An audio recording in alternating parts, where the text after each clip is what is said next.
துலா ராசி அப்படின்னு சொன்னாவே இவங்க பார்த்திங்கன்னா எப்போவுமே நியாயமாக இருக்கணும், நேர்மையாக இருக்கணும் அப்படின்னு நினைக்கக்கூடியவர்கள் துளாராசி என்பவர்கள்.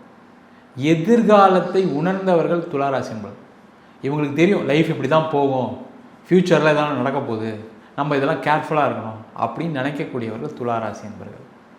அதே போல் யார்கிட்ட எப்படி பழகணும்னு நல்லாவே தெரியும். ரொம்ப பேலன்ஸ்டாக இருப்பாங்க. ஒரு உறவு வருது அப்படின்னா அவங்ககிட்ட ரொம்ப போட்டு கூட ஜெல்லாக மாட்டாங்க, அதே நேரத்தில் ஒதுங்கியும் இருக்க மாட்டாங்க. அந்த பேலன்ஸ்டாக இருக்கும்போது இவங்களுக்கு லைஃப்பில் பெரிய பிரச்சனைகள் வர்றதில்லை. நீ வழியாக வா, போனால் போ, ஹாய் பாய்னு இருப்பாங்க. அப்போ உறவு சம்மந்தப்பட்ட விஷயங்களில் பிரச்சனைகள் எப்பயுமே வர்றதில்லை இவங்களுக்கு. நிறைய பேர் என்ன நினைப்பாங்கன்னா, அவங்க சரியாக எங்களை கவனிக்கலை, என்கிட்ட சரியாக பேசலை, நான் பழகின வரைக்கும் பழகினாங்க, நான் பழகாமல் ஒரு நாள் பேசாமல் இருந்தேன், என்கிட்ட பேசவே இல்லை. இவங்க அந்த மாதிரி டைப் தான்.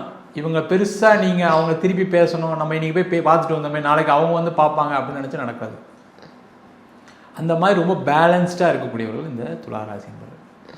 யாருக்காகவும் எதற்காகவும் இன்னொருத்தருக்கு பறிஞ்சு பேச மாட்டாங்க. அது நேர்மையான விஷயம்னா பறிஞ்சு பேசுவாங்க. அதுக்கு ஒரு நேர்மை இல்லை அப்படின்னா அந்த நேர்மைக்கு எதிராக போக மாட்டாங்க, பயாஸ்டாக இருக்க மாட்டாங்கன்னு சொல்லலாம் முக்கியமாக. அதே போல் இவங்களுக்கு பெரிய ப்ளஸ்ஸு பெரிய மைனஸ் என்னென்னு பார்க்கலாம். இந்த துளாராசி என்பவர்களுக்கு பெரிய ப்ளஸ் என்னென்னா, ஒரு ரெகுலரான இன்கம் வேணும்னு பிளான் பண்ணி அதுக்காக எல்லாமே செய்வாங்க. நம்ம எப்போ இருந்தாலும் லைஃப்பில் சேஃப்டியாக இருக்கணும், அதுக்கு ரெகுலர் இன்கம் என்னெல்லாம் பண்ணலாம் அப்படின்னு யோசிக்கக்கூடியவர்கள் இந்த துளாராசி என்பவர்கள். இந்த துளாராசி என்பவர்களுக்கு பிரச்சனை என்னென்னா, கடன் தான் மிகப்பெரிய எதிரி. உங்களுக்கு வாழ்க்கையில் கடன் வாங்க வேண்டிய சூழ்நிலைகள் வரும். அதனால் முக்கியமான பல பிரச்சனைகளை சந்திக்கக்கூடியவர்கள் இந்த துளாராசி என்பவர்கள். கடன் மட்டும் வாங்காமல் இருந்துட்டாங்க அப்படின்னா சிறப்பு.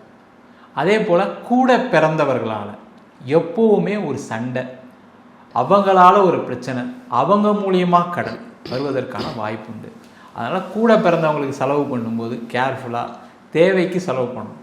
ஏன்னா இவங்க நேர்மையாக இருக்கிறதுனால என்ன பண்ணுவாங்கன்னா, தம்பிக்கு தானே செய்கிறோம், தங்கச்சிக்கு தானே செய்கிறோம் அப்படின்னு நிறைய இவங்களுடைய உழைப்பு ஃபுல்லாக கொடுத்துருவாங்க. கடைசியில் தம்பியோ தங்கச்சியோ அவங்க லைஃப்பை பார்ப்பாங்க. அப்போ என்ன ஆகுன்னா, நான் இவ்வளோதான் செஞ்சேன், எனக்கு திருப்பி செய்யலை அப்படின்னு ஒரு வருத்தங்கள் அடையக்கூடியவர்கள் இந்த துளாராசி என்பவர்கள். கடன் பிரச்சனை, சகோதரர்கள் வழி பிரச்சனைகளை தவிர்ப்பது சிறப்பு.